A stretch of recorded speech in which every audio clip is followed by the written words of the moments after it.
Donc là, on est dans le cuvage que j'ai acheté cette année, il y a 2 mois, à Saint-Germanuel, dans le sud Beaujolais.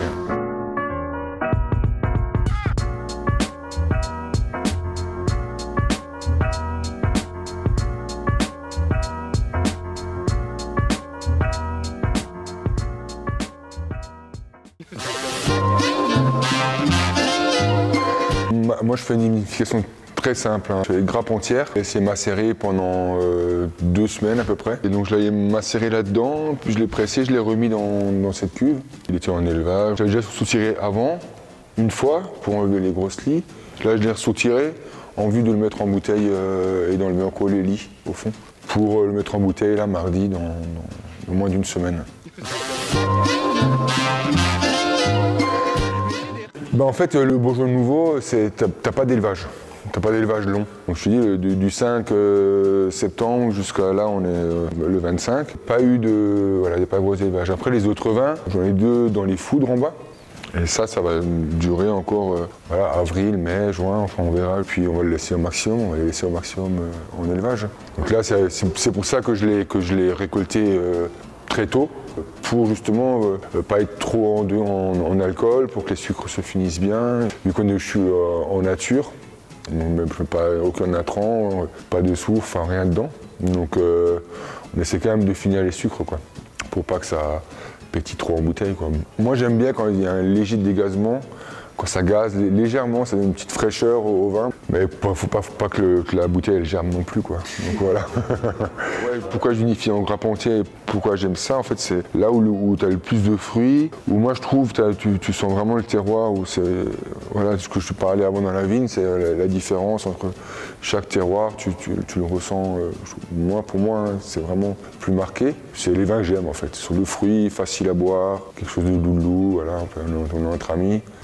Et c'est pour ça que j'ai fait 1 litre aussi en même temps, pour la notion de partage, vraiment de partager avec les amis ou avec les gens. 75 c'est un peu juste, surtout quand c'est loulou, c'est ça. En fait, c'est le travail dans la vigne, c'est l'azote que tu as dans les sols, tu as un instant dans l'année où tu as relargué assez d'azote en travaillant avec les sols. C'est le travail qu'on a fait avec Émilie sur les bourgeonnages. Sur un pied de vigne, tu as 20 grappes, 20 petites grappes, il vaut mieux avoir 10 grosses grappes pour qu'elles soient bien formées. Donc on essaie vraiment de travailler là-dessus, quoi. Et puis après, pour que ça se passe bien, après en cave, quoi. Parce que pour moi, le vin se fait dans la vigne et pas dans la cave, quoi. Ça, c'est une certitude, surtout en nature. Donc si tu veux que tes fermentations se passent bien, si tu veux tout, ou que ça aille au bout, dans la vigne c'est super important, quoi. C'est 70-80% du boulot, quoi. Après en cave, il faut que tu suives. Des fois tu es obligé d'intervenir quand ça arrive des années où tu as des soucis de la vol qui monte trop, ou ce genre de choses, quoi. Tu vas faire un sous-tirage ou un truc, mais sans plus, quoi. Soutirer, enlever les lits pour pas que ça prenne trop, quoi, en fait. C'est ce que, là sur le nouveau litre, on avait 0,8 de volatile, on l'a soutiré et puis là ça goûte, quoi. Tu la sens pas. Moi j'aime bien quand il y a un peu de volatile, faut pas que ce soit dominant, mais je trouve que ça apporte quelque chose au vin, une fraîcheur, une dynamique vraiment qui est jolie, quoi. Après c'est sûr, faut pas que tu aies un 30 de vol. Mais des fois même des vins, quand tu les laisses vieillir avec beaucoup de vol, une fois que c'est fondu, quand tu as de la matière pour, tu vois, tu as des vins, des fois tu la sens même pas, quoi. Même s'il y a 1 gramme de vol, tu la sens pas, quoi. L'année dernière, j'avais fait un pied de cube sur Thésée, donc la cuvée enculée, parce que justement, c'était ma première année, j'avais pas encore, tu vinifies pour la première fois pour toi, sur des gros volumes comme ça, tu essaies de pas prendre trop de risques parce que tu as un aspect, toujours pour le même problème quand tu t'installes, l'aspect financier qui rentre en ligne de compte, donc tu flippes un peu, et puis tu fais des analyses, et puis il te dit t'as 0,9 de vol, fais attention, essaie de faire quelque chose. Du coup j'ai fait, mais j'avais quand même gardé une demi-muit de côté où j'avais rien fait dessus. Et puis en fait elle s'est finie comme les autres, au même moment. Voilà, mais j'ai appris, ça m'a appris les choses pour cette année maintenant. La même cuvée où c'est encore à 1015 là, je vais encore avoir je sais pas combien de grammes de sucre, ben, je la laisse et puis je l'ai mis en foudre et puis on verra quoi, ce que ça donne. Après il faut surveiller, il faut goûter souvent, il faut quand même pas laisser les choses faire voilà, jusqu'au truc, mais goûter et puis si jamais il faut intervenir une fois, on interviendra en faisant un sous-tirage ou en cherchant à faire quelque chose. Mais... Parce que c'est les vins que j'aime, je peux pas. C'est comme ça. Je pourrais pas vendre un vin à quelqu'un. En fait, je ne pose même pas la question. Je peux pas. C'est vraiment les vins que j'aime, c'est les vins sans soufre, non filtrés, non sulfités. Les vins sulfités, tu as juste cette finale là qui est un peu. Tu vois, même. J'ai rien contre, hein, c'est les vignerons qui sulfitent, ils sulfitent. Voilà, moi ça me dérange pas du tout, mais c'est pas les vins que moi j'aime. Je trouve cette finale sans soufre qui est vraiment très plus longue, plus droite. Enfin, c'est vraiment quelque chose que j'aime bien quoi en fait. Mais je sais pas, c'est hyper difficile d'être de pouvoir dire quelque chose sur quelque chose que tu bois tous les jours depuis genre presque 2 mois quoi. Et là tu te dis, tu vois l'évolution, puis après ça tu arrives enfin à te dire oui ça goûte bon. L'évolution c'est juste en fait que ça passe avec tout le sucre, et tu vois que ça devient de plus en plus sec, tu vois que ça se dessine tranquillement, puis que ça arrive, puis là tu sais ensuite que c'est nouveau. C'est quelque chose qui va être à boire, quelque chose de canon léger, frais, facile, de frais, puis tu ne cherches pas autre chose. Puis tu passes par des trucs aussi, tu te dis est-ce que les sucres vont finir, Mais tu sais, c'est toute notre histoire, tu stresses parce qu'il va y avoir une souris, est-ce que ok ça va, est-ce qu'on va finir justement, est-ce que les sucres sont finis, mais est-ce qu'il y a un reste résiduel, est-ce qu'il y a un reste trop, qu'est-ce qu'on fait? Hein?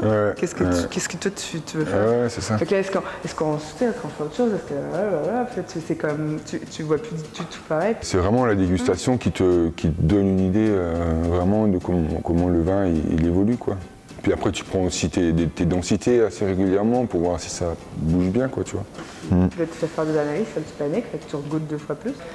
C'est comme ton bébé en fait. Quoi. Ouais, c'est comme mon enfant, c'est un autre truc par rapport. En fait, j'aimerais quand même faire quelque chose de bien, mais en même temps, je sais pas trop. Puis là, tu as 50 personnes qui te racontent, qui disent tu devrais faire ci, tu devrais faire ça. Puis là, t'es comme. Je sais pas. Puis là, tu essaies d'expliquer pourquoi, par exemple. Pourquoi j'ai décuvé telle journée, mais c'est hyper personnel, il n'y a aucune raison logique parce que je sais pas en fait. J'ai décidé, j'ai goûté, puis je fais bah là. Et ben j'ai fait là. Et j'essaie tu sais, on en parle ensemble, mais après ça revient à sa décision finale. Tu vas me dire, il veut faire telle chose, je suis comme non, je suis pas certaine, je crois que ce serait mieux de faire ci, mais après ça, s'il décide de le faire, bah c'est lui qui va, tu vois.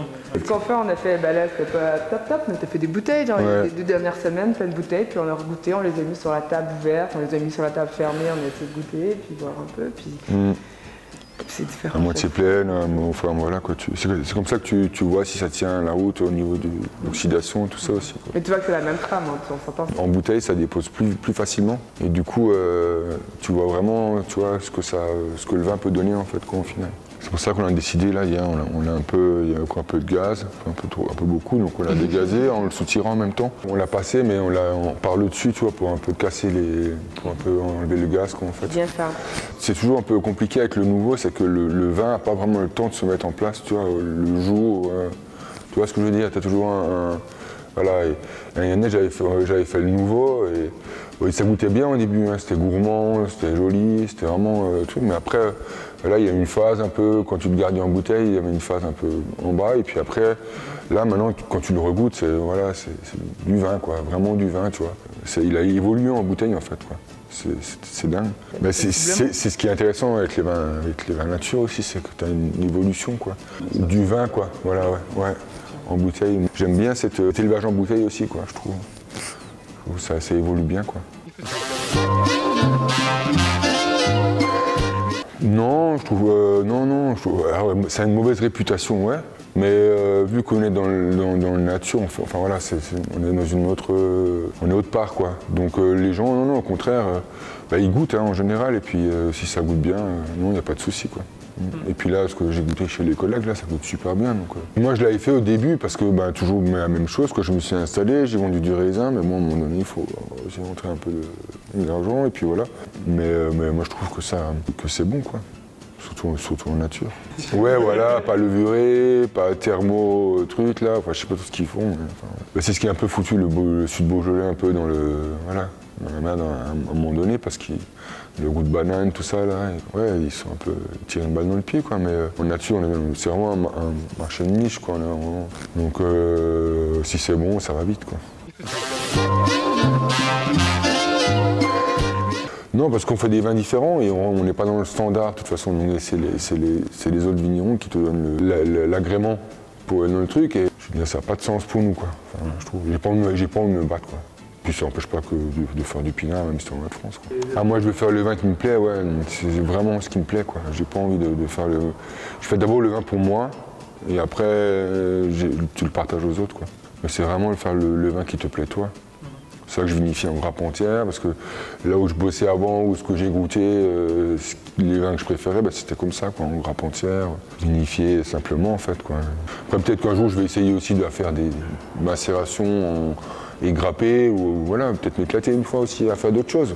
Mais pour l'instant, ouais, c'est ce que je fais. Mais ça aussi, tu vois, on essaye d'être le plus, de vraiment retranscrire au maximum ce qu'on a dans la vigne en mettant dans des petites caisses ajourées, en balançant pas les raisins dedans, mais en les posant et en demandant aux gens de les poser délicatement. Et après, on prend des petites caisses de 12 kg pour pas que ça, pour le transport, bah forcément tu as de la route, pour pas que ça tasse, quoi. Donc tu vois, on essaie vraiment de faire de la vigne à la cave, d'être le plus délicat possible, quoi, pour vraiment garder cette notion de grappe entière et que la fermentation se fasse à l'intérieur de la baie, quoi. Plus de précautions et puis surtout au bout de la main-d'œuvre, quoi, parce qu'il faut les sortir les caisses, on les sort à la main des trucs, quoi. Donc, mais t'as un résultat final qui, moi je trouve, est beaucoup plus joli et sympa, quoi. Bon, là déjà cette année on a rentré un nouveau foudre. Enfin, un foudre d'occasion qu'on a démonté sur place, qu'on a remonté en bas avec un foudrier. Et puis là, on s'est essayé à faire des pétnades pour une centaine de bouteilles, pour essayer de voir comment ça... Peut-être l'année prochaine en faire plus, quoi. Mais juste essayer un peu voilà, voir comment ça se passe, quoi. Si on a mis en bonne densité, si on a bien fait les choses, quoi. Puis on veut plus d'amphores. Et puis après, ouais, moi je veux aussi vinifier un amphore. Parce que je trouve que ça goûte super bien et que l'amphore, c'est vraiment donne une bonne dynamique au vin. Petit à petit, peut-être acheter une tous les ans, quoi, ou non plus. Sinon, comme dit, faire des grappés l'année prochaine, enfin, ce genre de choses aussi, quoi. Faire un essai, tu vois. J'ai des amis vignerons qui font les grappés, qui font grappe entière, et puis je trouve que ça goûte super bien aussi, les grappés, quoi. Donc, pourquoi pas. Puis on a un projet aussi, dans 2 ans, normalement, on devrait pouvoir, on a une parcelle d'1 hectare, planter des vignes sur une parcelle vierge, où il n'y a rien dessus pour l'instant. Mettre un peu de pinot gris, je suis d'Alsace, donc ça, tu vois, pinot gris, du sauvignon gris, et puis un peu de chardonnay peut-être, enfin voilà quoi, un peu de... pour faire du blanc, parce que ça me manque un peu le blanc quand même.